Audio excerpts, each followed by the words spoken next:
नाज़रीन अस्सलाम वालेकुम। नाज़रीन डॉक्टर दानिश रियल फोकस के साथ हाजिर है। नाज़रीन हल्का 249 कराची एक ज़िमनी इंतखाब होने जा रहा है। आपने डस्का का मार्का तो देखा होगा और वो मार्का बड़ा मार्का था जिसके अंदर पूरी हुकूमती मशीनरी और उसके पंजाब की मरकज़ की और इसके साथ साथ आपके उनके जितने भी हुकूमत के नीचे इदारे हैं, इंटेलिजेंस इदारे जो उनके, वो सब मिल के इंतज़ामिया इदारा डस्का पे लगा हुआ था। लेकिन डस्का का रिज़ल्ट आया और बहुत बुरी तरीके से बदतरीन शिकस्त मौजूदा पीटीआई को वहाँ हुई और पीएमएलएन ने, जो कि इस वक्त अताब का शिकार है, जो जिनके अपने रहनुमाओं के ऊपर बदतरीन इस वक्त जो है वो केसेस बने हुए हैं, जो इस वक्त अपनी केसेस को भुगत रहे हैं।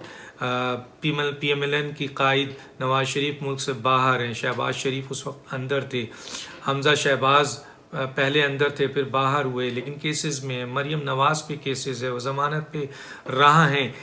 इसके और उनके अपने लीडरों पे सख्त तरीन इंतकामी कार्रवाई हो रही थी उसके बावजूद। और इस तरफ आपको मैंने बताया हुकूमत, मरकज़ी हुकूमत, इदारे, इंतज़ामिया, इसके अलावा इंटेलिजेंस इदारे जो हुकूमती अंडर में होते हैं, वो सब मिलकर डस्का पे मौजूद थे। और उसके बाद डस्का की अवाम ने दिखाया कि उन्होंने इस मौके पे पीटीआई की पूरी हुकूमत को, मरकज़ी और सूबाई हुकूमत को और उनके इदारों को और वो तमाम ताकतों को शिकस्त देकर पीएमएलएन की झोली में वोट डाल दिया। और शिकस्त भी 2-4 हज़ार से नहीं बल्कि तकरीबन 20,000 के करीब वोट का फ़र्क है, जो बहुत बड़ा फ़र्क है। 16,000 और 17,000 का फ़र्क है। अब है 249 का एक इंतखाब, हालांकि ये डस्का लेवल का नहीं है, इसमें भी यकीनन कई अराकीन हैं। ये इलाका कराची का है, बल्दिया का इलाका है, जिसमें पीटीआई के एक उम्मीदवार फैसल वाडा साहब जो हैं वो यहाँ से जीते थे। उनके मुकाबले में शहबाज शरीफ था। मैं आज आपको खुलकर ये बताना चाहता हूँ, जितनी मेरी मालूमात है, ये इलेक्शन शहबाज शरीफ साहब जीत चुके थे और बहुत ज़्यादा वोटों से जीत चुके थे। फैसल वाडा की यहाँ कोई पजीराई नहीं थी। वो कचरे पे कुर्सी रख कर बैठ कर जो प्रोग्राम करते थे वो सिर्फ तमाशा था, अवामी पजीराई नहीं थी। बहरहाल पीटीआई 14 सीटें कराची में हासिल करती है या करवा दी जाती है, अब ये बहस पुरानी हो गई है। फैसल वाडा भी उन लोगों में थे जिन्हें नवाजा गया। तो अब हम आते हैं कि ये जो इलाका है, बेसिकली इस इलाके में कई उम्मीदवार लड़ रहे हैं, वही पार्टियां लड़ रही हैं जो कराची में इलेक्शन लड़ती रही हैं, जो हुकूमत का हिस्सा पहले थी, जो आज भी है। और कराची यतीम, लावारिस, बेयारो मददगार, कोटा सिस्टम गैर मुअय्यना मुद्दत के लिए करवा दिया इन एमक्यूएम और पीटीआई ने, पीपल्स पार्टी भी मौजूद। मरदमशुमारी आप देखें, इतना बड़ा खंजर घोंपा है कराची के एमक्यूएम और पीटीआई ने, और आपके पीपल्स पार्टी भी इसमें थोड़ा सा एहतजाज किया। तो कहने का मतलब ये है कि 249 कराची बल्दिया में जो इंतखाबात हो रहे हैं, वो इंतखाब में जो पार्टियां लड़ रही हैं, उनमें से ज़्यादातर पार्टी वो है जो इंतखाब लड़ती रही है और जो हुकूमत में रहे हैं, चाहे वो हुकूमत में इत्तेहादी रहे हों या बराह रास्त हुकूमत में रहे। मसलन पीटीआई लड़ रही है, मरकज़ी हुकूमत में है, सूबाई सतह पे हुकूमत में नहीं है। मुत्तहिदा कौमी मूवमेंट रही है जो बरसों से जीतती रही है और हुकूमत में भी रही है और सूबाई हुकूमत में भी रही है, मरकज़ में भी रही है। पीपल्स पार्टी जो हमेशा जीतती रही है, सूबाई लेवल पर भी और मरकज़ लेवल पर भी। तो ये कम से कम 3 जमातें, और पीएमएलएन भी लड़ रही है जो मरकज़ की हुकूमत का हिस्सा रही है। लेकिन कराची को क्या मिला? आज भी कराची यतीम है, लावारिस है और तबाह हाल है। और फिर ये लोग जाकर वहाँ भाषण दे रहे हैं कि हम बल्दिया के लिए ये कर देंगे, हम फला दे देंगे, हम ये दे देंगे। अब बल्दिया की अवाम है, उसने फैसला करना है या अरबाब व इख्तियार ने फैसला करना है। हो सकता है बल्दिया की अवाम किसी को वोट ना दें, लेकिन डब्बे से लाखों वोट निकल आए। और ये होता है, पाकिस्तान का सिस्टम ऐसा है कि लाखों वोट निकलना कोई देरी नहीं होती, चाहे अवाम वोट डालें या ना डालें, या अवाम वोट ए को डालें तो बी को निकल आता है। तो ये एक मैंने आपको बताया। अब मैं आता हूं ये बताने के लिए कि जनाब इस जगह पर जो लोग रहते हैं उनमें 30% महाजिर तबका है, जिसे उर्दू स्पीकिंग कहा जाता है। उर्दू स्पीकिंग भी है, कच्ची भी है, मेमन भी है। इस किस्म के जो लोग हैं वो 30% है, और बाकी 70% वहाँ मिक्स आबादी है। पश्तून की भी है, हज़ारा की भी है, पंजाबियों की भी है, दूसरी आबादी भी है। तो मिक्स आबादी 70% है, और 30% जो है वो आपके महाजिरों की आबादी है। और जिस तरह मैंने पहले बताया कि अभी हालिया जो जीते थे और किस तरह जीते हैं वो पीटीआई के थे। अब यहां जो लड़ने आ रहे हैं, जो पार्टी लड़ने आ रही है, उनमें 4 जमातें ऐसी हैं जिन पर इल्जाम है कि ये इस्टेब्लिशमेंट की सपोर्ट की जमातें हैं। मैं नहीं कहता, ये इल्जाम है।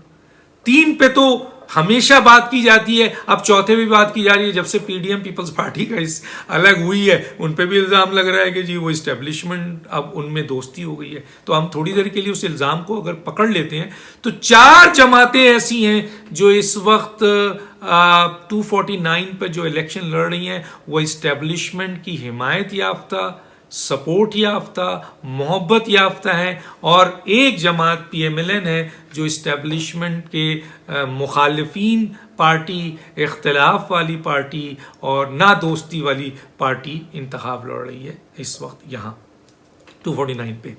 अब सवाल ये पैदा होता है कि 4 इस्टेब्लिशमेंट की जमातें अगर यहाँ लड़ रही हैं तो कौन जीतेगा? हर कोई कहता है कि जी हम जीतेंगे। क्या उनको हर कोई यही कहा गया है कि आप जीतेंगे? तो क्या एमक्यूएम को कहा गया आप जीतेंगे, पीटीआई को कहा गया आप जीतेंगे, पीएसपी को कहा गया आप जीतेंगे, पीपल्स पार्टी को कहा गया आप जीतेंगे? चारों लड़ रहे हैं। सपोर्ट एस्टेब्लिशमेंट की चारों को है। ये इल्जाम है, मैं नहीं कह रहा, इल्जाम है। तो कौन जीतेगा फिर? तो देखना ये होगा, जो जीतेगा वो वही होगा जो एस्टेब्लिशमेंट का ज्यादा प्यारा होगा। मसलन 4 में से एक जीतेगा ना, चारों तो नहीं जीत सकते। एस्टेब्लिशमेंट ने चारों को जो है वो प्यार करती है तो वो चारों को एक सीट पे जिता दे, ऐसा तो नहीं हो सकता। अभी ऐसे हालात पाकिस्तान में नहीं हुए हैं, शायद मुस्तकबिल में ऐसे हालात हो जाएं, लेकिन अभी तो नहीं है। तो एक जीतेगा। तो जो जीतेगा, अगर इस तरफ से कोई जीतता है, इस्टेब्लिशमेंट की सपोर्ट वाली, मोहब्बत करने वाली पार्टी की अगर कोई जीतता है एक, तो इसका मतलब यह है कि इस्टेब्लिशमेंट की उसको ज़्यादा सपोर्ट थी या अवाम ने उनको ज़्यादा वोट दिया। 2 बातें हैं, इसके अलावा तो नहीं है। अगर पीएमएलएन इन चारों पार्टियों को शिकस्त देती है और वो आपके इलेक्शन में विन करती है 249 को, तो वाज़े तौर पे है कि यहाँ तो इलेक्शन की सपोर्ट है ही नहीं। यहाँ अगर जीती ये तो सिर्फ उसी बुनियाद पे जीतेगी जब आवाम ने इनको वोट दिया। हालांकि कराची की आवाम ने शहबाज शरीफ को वोट दिया था, बहुत बड़ी तादाद में दिया था। उसका मैंने भी जांचा था और लोगों ने भी जांचा है, लेकिन कुरा जो है वो फैसल बॉर्डर का निकल गया, और जो भी हुआ वो पूरी दुनिया को पता है। शहबाज शरीफ उस जमाने में जब इलेक्शन हुआ बल्दिया का, तो बहुत मजबूत कैंडिडेट थे, और कराची के लोगों ने शहबाज शरीफ को वोट इसलिए दिया था, मेरी इत्तला के मुताबिक कराची की उर्दू स्पीकिंग लोगों ने भी वोट दिया था कि वो ये चाहते थे कि कराची को शहबाज शरीफ अगर मिलता है तो एक और लाहौर बन जाएगा कराची। और कराची को अगर शहबाज शरीफ ने ओन कर दिया तो जिस तरह शहबाज शरीफ ने पंजाब में मुख्तलिफ शहरों और ख़ास तौर पे लाहौर को बना दिया है, इस तरह कराची भी बन जाएगा, जो कि आज तक नहीं बना है। इसलिए वोट दिया गया था। लेकिन शहबाज शरीफ की किस्मत और फैसल बॉर्डर की किस्मत के कुरा जो है फैसल बॉर्डर का मिल गया। बहुत मजबूत कैंडिडेट भी थे पीएमएलएन के, जाहिर है इस वक्त तो वो सदर हैं। अब जो कैंडिडेट है पीएमएलएन का, मुफ्ता इस्माइल साहब, अच्छे इंसान है, भले आदमी हैं, इकोनॉमिस्ट हैं और हुकूमत का भी हिस्सा रहे हैं। बड़ा दर्द है उनका दिल में कराची के लिए, जैसा कि वो बता भी रहे हैं, लेकिन कमज़ोर कैंडिडेट हैं कंपेयर आपके शहबाज शरीफ।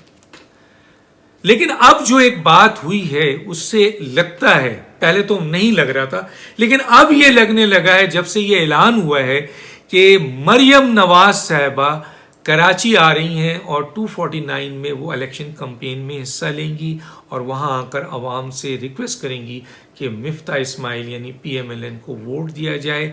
और PMLN को अगर आप वोट देते हैं और PMLN को आप जिताते हैं तो PMLN भी कराची को उसी तरह रिस्पेक्ट देगी जिस तरह वो लाहौर को देती है। मरियम नवाज की आमद का सुन के बहुत सारे लोग इस बात पे मुत्तफिक हैं कि वो एक कौमी लीडर बन चुकी हैं, नई उभरती हुई कौमी लीडर। बिलावल भुट्टो भी नए उभरते हुए कौमी लीडर है, उनसे भी बारहा कहा गया कि आप कराची को ओन करें, कराची को ओन करें, जिस तरह जुल्फ़िकार अली भुट्टो ने ओन किया और कराची की तकदीर तब्दील कर दी थी, आप ओन करें। लेकिन अभी तक उस तरफ से कोई हलचल नहीं हुई, लेकिन इस तरफ से हलचल है। पिछली दफा जब मरियम नवाज कराची आई थी तो उनका इस्तकबाल इतना शानदार हुआ था कि कभी नवाज शरीफ का ऐसा इस्तकबाल नहीं हुआ। इसका मतलब है कराची के लोग मरियम नवाज को एक कौमी लीडर मानते हैं, अपना भी लीडर मानते हैं, और ये जो खला है इस वक्त कराची के अंदर वो इसको वो पूरा कर सकती हैं मरियम नवाज। और मरियम नवाज ने शायद ये सोचा है कि वो कराची को ओन करना चाहती हैं क्योंकि कराची मिनी पाकिस्तान है। अगर मरियम नवाज ने जिस तरह पंजाब को ओन किया है, पंजाब में अपनी सियासत को मजबूत किया है, अगर उन्होंने कराची को ओन किया और कराची में अपनी कॉन्स्टिट्यूंसीज बना ली, ये लोगों का, बड़े बड़े लोगों का ख्याल है, अगर कराची भी PMLN का हो गया और पंजाब भी PMLN का हो गया तो फिर तो सारा गेम ही ख़त्म हो गया। पाकिस्तान में फिर वही कुछ होगा जो PMLN और अवाम चाहेगी। तो ये एक बहुत बड़ी बात है।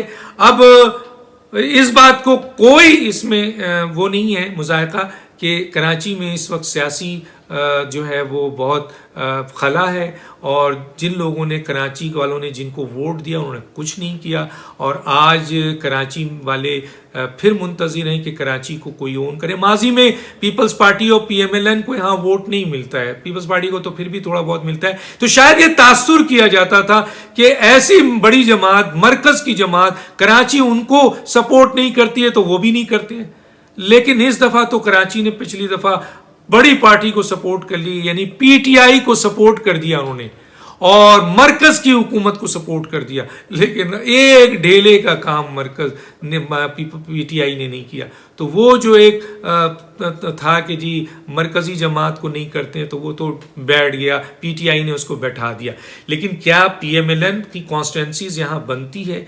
क्या अगर 249 में PMLN जीतती है और आइंदा जनरल इलेक्शन में PMLN यहाँ से इलेक्शन लड़ती है, क्योंकि एक इत्तेहाद भी बनने जा रहा है और वो PDM का इत्तेहाद है जिसमें JUI भी होंगे और कौम परस्त जमातें भी होंगी, तो कराची में अगर वो इलेक्शन लड़ते हैं और उनकी कॉन्स्टिट्यूंसीज बनती है और 14 सीटें जिस तरह PTI को मिली, PMLN या PDM को मिलती है, तो उम्मीद की जाती है, कहा यह जा रहा है कि मरियम नवाज की क़यादत में कराची को वो ओन करने के लिए निकली हैं तो कराची लाहौर बन जाएगा।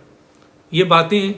अब देखते हैं कि मरियम नवाज साहबा यहाँ आती हैं और यहाँ वो कैंपेन में हिस्सा लेती हैं। कराची के अवाम ने कल भी शहबाज शरीफ को वोट दिया था, आज भी बल्दिया के अवाम अगर मुफ्ता इस्माइल को वोट देंगे तो वो मरियम नवाज की वजह से देंगे और मुफ्ता इस्माइल को शायद इतना वोट नहीं पड़े। और अगर PMLN जीतेगी तो मरियम नवाज अगर आई तो उनकी कैंपेन की वजह से जीतेगी, क्योंकि कराची की आवाम को इस वक्त एक ऐसे नए लीडरशिप की ज़रूरत है जो उनको ओन करे और जो एग्ज़ाम्पल है कि जिस तरह लाहौर बनाया है उस तरह कराची को बना दें। कराची वाले उसी के हैं जो कराची के मसाइल को हल कर दें, कराची को ओन कर ले। कराची के लोगों ने बार बार लोगों को वोट, ताकत, इक़्तिदार दिया, सब कुछ दिया कि उनके मसाइल हल कर ले, लेकिन आज तक किसी ने मसला हल नहीं किया। देखते हैं, मरियम नवाज से बड़ी उम्मीदें हैं कराची के लोगों को, यहाँ के दानिशरों को, यहाँ के बिजनेसमैन को, यहाँ के लोगों को, यहाँ के मीडिया पर्सन को। आया मरियम नवाज उनकी इस कराची के इस मान को रखेंगी और उसको ओन करेंगी और 249 अगर जीतती हैं तो आइंदा कराची के लिए वो अगर मरकज़ की हुकूमत में आती हैं, पंजाब की हुकूमत में आती हैं, तो कराची को उसी तरह ओन करेंगी जिस तरह लाहौर है। तो देखते हैं क्या सूरत हाल होता है। और अगर PMLN हारती है तो फिर ये 4 पार्टियां हैं, इन पार्टियों में से कौन जीतेगा। हाँ, मैं यहाँ बता दूं, मुस्तफ़ा कमाल जो इस वक्त PSP के सरबराह हैं, वो सबसे मजबूत कैंडिडेट हैं, उनको PSP ने इस जगह से खड़ा किया है। तो ये चांसेस भी पैदा हो रहा है, मैं इसके पीछे कुछ नहीं कहना चाहता, ये चांसेस भी पैदा हो रहा है कि उन्होंने अपनी सबसे ताकतवर जो उम्मीदवार था उसको लड़ाया है। तो उम्मीद की किरण PSP के लिए पैदा हुई, यहाँ के काम भी किया है मुस्तफ़ा कमाल ने यहाँ पे। तो उम्मीद की किरण है कि इतना मजबूत कैंडिडेट किसी वजह से लड़ाया है PSP ने। तो अगर इन चारों में कोई जीतने की ज़्यादा बेहतर सलाहियत रखता है तो वो मुस्तफ़ा कमाल है। अब देखते हैं कि ये मुस्तफ़ा कमाल ही है या इस्टेब्लिशमेंट की मोहब्बत किसी और के साथ होती है, या अवाम किसी और को लिफ्ट करा देते हैं, या वाकई अवाम PMLN को मरियम नवाज़ की आमद की वजह से ओन करते हुए, इज़्ज़त देते हुए उनको वहाँ जितवाते हैं। ये था चंद बातें। मेरा चैनल सब्सक्राइब करें, अपने व्यूज़ ज़रूर दीजिएगा मुझे, और दूसरी बात ये है कि जी फॉलो करें। इंशाल्लाह एक और वीडियो के साथ हाजिर होऊंगा। उस वक्त तक के लिए इजाज़त दीजिए डॉक्टर दानिश को। अल्लाह हाफिज़।